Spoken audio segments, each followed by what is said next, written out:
Écoutez, ne pas condamner une chose, c'est une autre affaire. Je peux me taire. Lorsque je me tais, je vois un mal devant moi. Je suis complice. Même dans ce monde, devant la justice, on dit, lorsqu'on voit quelqu'un qui est malmené, qui est attaqué, mais tu ne l'apportes pas assistance. Lorsque tu vois quelqu'un qui est en face de mourir, mais tu n'es pas capable de le secourir. On dit que non-assistance à une personne en danger. Oh, tu mérites aussi d'être condamné. Le monde est en danger. Les hommes se sont réunis contre Dieu pour voter des lois, pour faire des choses contre l'Éternel. Mais cependant, il y a un silence complice, même des églises. Un silence complice où on commence à prêcher la grâce et on commence à prêcher l'amour de Dieu, comme si nous pouvons aimer l'humanité plus que celui-même qui l'a créé. Où sont les prédicateurs de la justice à notre temps, à notre génération? Où sont les prédicateurs de la justice? Où sont les gens qui pourront secouer le diable pour dire non, écoute Satan, tu n'entreras pas là. La Bible dit, tu es Pierre. Sur cette pierre, je bâtirai mon église et les portes du séjour des morts ne prévaudront point. Aujourd'hui, le diable veut entrer dans l'église. Satan veut entrer dans l'église. Écoutez, nous ne pouvons pas prêcher la grâce puisque c'est que Dieu, plus que c'est que Dieu a manifesté à travers son Fils. La Bible déclare, car Dieu a tant aimé le monde qu'il a donné son Fils unique afin que quiconque croit en lui ne périsse point, mais qu'il ait la vie éternelle. Et un silence complice. Vous êtes en train d'écouter l'évangile en famille, là que vous êtes. Vous êtes en famille. Vous êtes assis avec vos enfants. Regarde tout simplement dans l'éducation de tes enfants, tu vas comprendre que la parole de Dieu n'y est pas. Non, elle n'y est pas.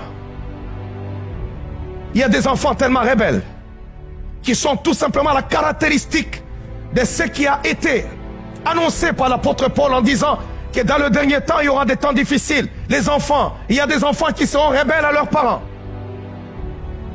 Des parents dépassés. Ils se disent non, notre monde a déjà évolué. Regardez maintenant comment on doit éduquer nos propres enfants. Les enfants qui entrent dans leur maison, dans la maison de leurs parents, avec leurs copains, sous le toit de leurs parents, ils sont en train de pratiquer la sexualité. Et tout le monde est complice. Même dans l'église, les gens sont complices. Même les églises sont complices. On accepte ces choses. On dit c'est comme ça, c'est le même discours, c'est ça la tour de Babel. Voilà pourquoi Dieu décide de mettre fin à la tour de Babel. Jamais dans l'histoire de l'humanité, les hommes sont allés aussi loin dans leur prise de décision par rapport à Dieu. On a jeté Dieu dehors dans nos écoles. On l'a jeté dehors dans notre société. On l'a jeté dehors dans nos maisons, dans nos mariages, dans notre éducation. Dieu est dehors, on ne le voit nulle part. Et même dans sa propre église, où il a versé son sang, on l'a jeté dehors. Voilà pourquoi dans le livre d'Apocalypse, la dernière lettre, il est en train de dire, je suis dehors, je frappe à la porte. Et qui entend ma voix? Celui qui entend ma voix. Oh, ouvre-moi la porte et j'entrerai. Dieu souhaite souper avec nous. Il y a certaines personnes, quand ils prêchent la parole de Dieu, ce qu'ils prêchent, c'est une éducation pour la santé. Ça n'a rien à voir avec l'évangile de Jésus-Christ. Il y a des gens, ce qu'ils prêchent chaque dimanche dans leur église, ça n'a rien à voir avec l'évangile. Mais c'est du coaching pour le business, pour les affaires seulement. On a formé des hommes d'affaires plutôt que des disciples.